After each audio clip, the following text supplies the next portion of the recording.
இந்த மாதத்திலிருந்து மிதுன ராசிக்காரர்களுடைய வருமானம் அதிகமாகி ஓரளவிற்கு தானம் பண்ணக்கூடிய அளவிற்கு தர்மகர்மாதிபதி யோகம் செயல்படக்கூடிய அருமையான மாதமாக இந்த மாதம் அமைஞ்சிருக்குங்க.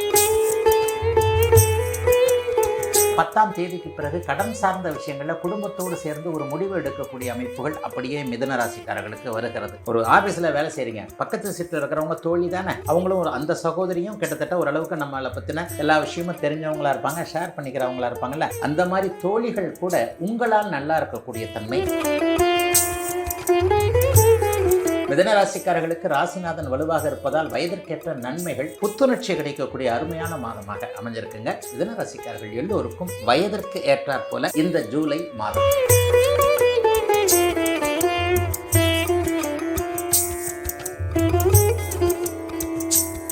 மிதுன ராசி அன்பர்கள் குருஜி, ஸோ இந்த மிதுன ராசி அன்பர்களில் ஜூலை மாதம் ஏதாவது மாற்றம் நிகழுமா? அவங்க வாழ்க்கையில் அவங்க நினச்ச ஏற்றம்லாம் நடக்குமா? அது உங்கள் மூலமாக நம்ம நேயர்களுக்காக.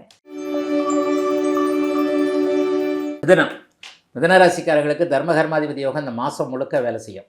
கிட்டத்தட்ட இன்னும் ஒரு வருஷம் முழுக்கவே இந்த தர்மகர்மாதிபதி யோகம் வேலை செய்யக்கூடிய அமைப்பு இருக்குது. தர்மகர்மாதிபதி யோகம்னா என்ன? தர்மம்னா தான தர்மம் பண்ணுறது, கர்மம்னா வேலை பண்ணுறது, தொழில் பண்ணுறது. தொழில் பண்ணுறதுல நல்ல காசு பணம் கிடச்சி அதில் ஒரு 2 ரூபாயை நீங்கள் தர்மம் பண்ணக்கூடிய அளவிற்கு தனக்கு மிஞ்சி தானே தானம்னு சொல்லியிருக்கிறாங்க. தானம் கொடுக்காத, இப்போ சிக்னலில் அப்படியே நிற்கிறோம், வண்டியை நிறுத்துகிறோம், சைடில் அப்படியே ஒருத்தர் தட்டுறாரு. தமிழ்நாட்டில் இந்த மாதிரியான ஒரு யாசகம் பிழைப்பவர்கள் எல்லாம் வெளிமாநிலத்துக்காரங்களாகத்தான் இருக்கிறாங்க. நல்ல வேலையாக ஒரு 30 ஆண்டுகளுக்கு முன்பு நம்மிடம் இருந்த வறுமை இப்போது கண்டிப்பாக கிடையாது. நம்ம தமிழ்நாட்டுக்காரர்கள் யாரும் பிச்சை எடுப்பதில்லை என்பதை பெருமையாக சொல்லலாம். இருந்தாலும் சிக்னலில் நிற்கிறவங்கள பார்க்கும்போது கொஞ்சம் மனசு ஒரு மாதிரி ஆகி ஒரு 5 10 நம்ம போட்டுட்டு தானே போகிறோம். அது மாதிரியாக இந்த மாதத்திலிருந்து மிதுன ராசிக்காரர்களுடைய வருமானம் அதிகமாகி ஓரளவிற்கு தானம் பண்ணக்கூடிய அளவிற்கு தர்மகர்மாதிபதி யோகம் செயல்படக்கூடிய அருமையான மாதமாக இந்த மாதம் அமைஞ்சிருக்குங்க. ராசிநாதன் 20 நாட்களுக்கும் மேலாக அப்படியே வலிமையாக உங்களுடைய ராசியிலேயே அமர்ந்திருக்க போகிறார். கூடவே பாருங்கள், 3ஆம் அதிபதியாகிய சூரியனும் உங்கள் ராசியில் 15ஆம் தேதிக்கு பிறகு வருகிறார். இந்த மாதத்தில் ஏதாவது ஒரு நெகட்டிவான அமைப்பு நடக்குதான்னா, இது வரைக்கும் 11ஆம் இடத்துலேருந்து செவ்வாய் வலிமையான ஒரு நல்ல அமைப்பில் இருந்தவர் இப்போது அப்படியே 12ஆம் இடத்திற்கு 6ஆம் இடத்தை பார்க்க போகிறார். கொஞ்ச நாளாக அடங்கி இருந்த கடன் பிரச்சனை கொஞ்சம் தலை தூக்குறது நல்லது தான். கடனை அடைக்கிறதுக்கு அந்த கடனை பற்றின ஒரு எண்ணங்கள் நமக்கு இருக்கத்தான் செய்யணும்.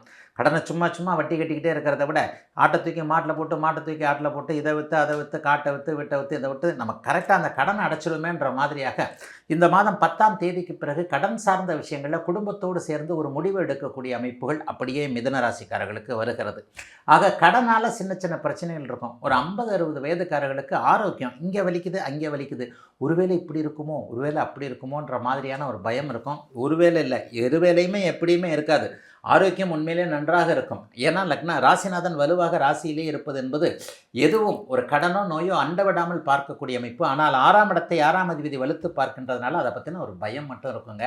2ஆம் இடத்துல குரு சுக்கிரன் 2 பேருமே இருக்கிறாங்க. பெண்கள் சார்ந்த விஷயங்களில் பெரிய நன்மைகள் உண்டுங்க. அவரவருடைய வயதிற்கேற்றாற் போல அம்மா, மனைவி, தமக்கை, தங்கை, தன்மகள் போன்ற ஒரு ஆஃபீஸில் வேலை செய்கிறீங்க, பக்கத்து சீட்டில் இருக்கிறவங்க தோழி தானே, அவங்களும் அந்த சகோதரியும் கிட்டத்தட்ட ஓரளவுக்கு நம்மளை பற்றின எல்லா விஷயமும் தெரிஞ்சவங்களா இருப்பாங்க, ஷேர் பண்ணிக்கிறவங்களா இருப்பாங்கல்ல, அந்த மாதிரி தோழிகள் கூட உங்களால் நல்லா இருக்கக்கூடிய தன்மை.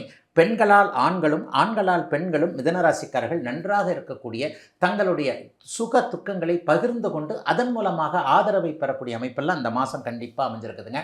மிதுனராசிக்காரர்களுக்கு ராசிநாதன் வலுவாக இருப்பதால் வயதிற்கேற்ற நன்மைகள், புத்துணர்ச்சி கிடைக்கக்கூடிய அருமையான மாதமாக அமைஞ்சிருக்குங்க. மிதுனராசிக்காரர்கள் எல்லோருக்கும் வயதிற்கு ஏற்றாற் போல இந்த ஜூலை மாதம் 12 ராசி நேயர்களுக்குமே இந்த ஜூலை மாதம் எப்படி அமைய போகுது அப்படின்னு ஸ்பெஷலாக நிறைய விஷயங்களை கொடுக்க போகிறாங்க. வாங்க கேட்டு தெரிஞ்சுக்கலாம்.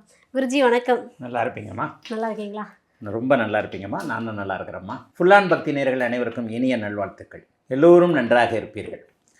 எல்லாருக்குமே இப்போ இந்த ஜூலை மாதம் 2026 ஜூலை மாதம் 12 ராசிக்காரர்களுக்கு எப்படிப்பட்ட நன்மைகளை, ஒரு சாதகமான அமைப்புகள் இருக்கான்ற ஒரு எதிர்பார்ப்புகள் கண்டிப்பாக இருக்கும்.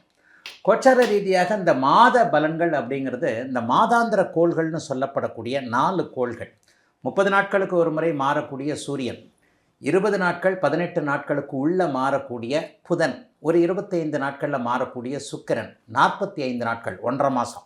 இந்த 4 கிரகங்களும் ஒரு மாற்றத்தை அவ்வப்போது 45 நாட்களுக்கு ஒரு முறை, 30 நாட்களுக்கு, 20, 25 நாட்களுக்கு ஒரு முறை மாறக்கூடியது.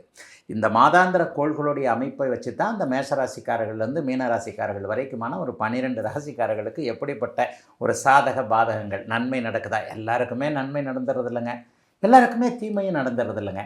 சில பேருக்கு நன்மையாக நடக்கும், சில பேருக்கு தீமையாக நடக்கும், சிலருக்கு ரெண்டும் கலந்தும் நடக்கும். அதுதானங்க வாழ்க்கை. எல்லாருமே ஒரு சிரிப்பாகவும் இருந்துறதில்ல, எல்லாரும் ஒரு அழுகையாகவும் இருந்ததில்லை. சரி, வருடாந்திர கோள்கள்னு சொல்லப்படக்கூடிய மீத கோள்கள் ஏதாவது இந்த ஜூலை மாதம் மாறுதான்னு பார்த்தா, வருடாந்திர கோள்களில் மிக முக்கியமான கோள் 2.5 வருஷம் மாறக்கூடிய, 2.5 வருஷத்துக்கு ஒரு தடவை மாறக்கூடிய சனி. சனி இந்த மாதத்தில் எந்த விதமான மாற்றமும் இல்லை. குரு போன மாதம்தான் மாறினார். ஜூன் மாதம் 2ஆம் தேதி தான் குரு பயிற்சி நடந்தது, உச்சகுரு பயிற்சி. அதனை எடுத்து பார்த்திங்கன்னா ராகு கேது ஆகிய இந்த 2 கிரகங்களும் 1.5 வருஷத்துக்கு ஒரு முறை மாறும். ஆக இந்த கிரகங்கள், இந்த 4 கிரகங்கள் இந்த ஜூலை மாதத்தில் எந்த விதத்திலும் ஒரு பெயர்ச்சி ஆகாமல் அவைகள் இருக்கின்ற இடத்திலே இருக்கின்றன. போன மாதம்தான் குரு பயிற்சி நடந்தது. மற்றபடி இன்னொரு மீதமுள்ள ஒரே ஒரு கிரகம் சந்திரன். இந்த சந்திரன் பார்த்திங்கன்னா ரொம்ப ஸ்பீடு கிரகம். ஒரு நாளைக்கு ஒரு நட்சத்திரன்ற வீதியில் 2 நாளைக்கு ஒரு தடவை அவர் தான் மனிதர்களை இயக்கி கொண்டிருக்கக்கூடிய ஒரு அமைப்பு. சூரியன் இப்போது மாறுகிறார். ஆம், ஜூலை மாதத்தில் 15ஆம் தேதிக்கு பிறகு சூரிய மாற்றம் கண்டிப்பாக உண்டு. மிதுன வீட்டிற்கு மாறுவார். முக்கியமான பயிற்சி எதிராக இருக்கா? ஆமாங்க, ஃபஸ்ட்டு வாரத்திலேயே செவ்வாய் மாறுறார். இப்போது மேஷத்தில் ஆட்சியாக இருக்கக்கூடிய செவ்வாய் ரிஷபத்திற்கு மாறுவது ஒரு நிலையில் நல்லது. ஏன்னா செவ்வாய் சுபருடைய வீட்டிற்கு மாறக்கூடிய ஒரு அமைப்பு, ரொம்ப பெரிய நல்ல அமைப்பு. இந்த மாதத்தில், இந்த ஜூலை மாதத்தில் குறிப்பிடத்தக்க அளவில் ஏதாவது நல்லவைகள் இருக்கா அப்படின்னு பார்த்தீங்கன்னா, 3 சுபர்கள் என்று சொல்லப்படக்கூடிய குருவும் சுக்கிரனும் புதனும் கடக வீட்டில் ஜம்முன்னு அப்படியே உட்காந்து மகர வீட்டை பார்க்குறாங்க. இது ஒரு பெரிய அளவில் நல்ல மாற்றம். புதன் பாதி நாட்களுக்கு பிறகு தன்னுடைய சொந்த வீட்டிற்கு போகக்கூடிய அமைப்பு மிகப்பெரிய யோக அமைப்பு.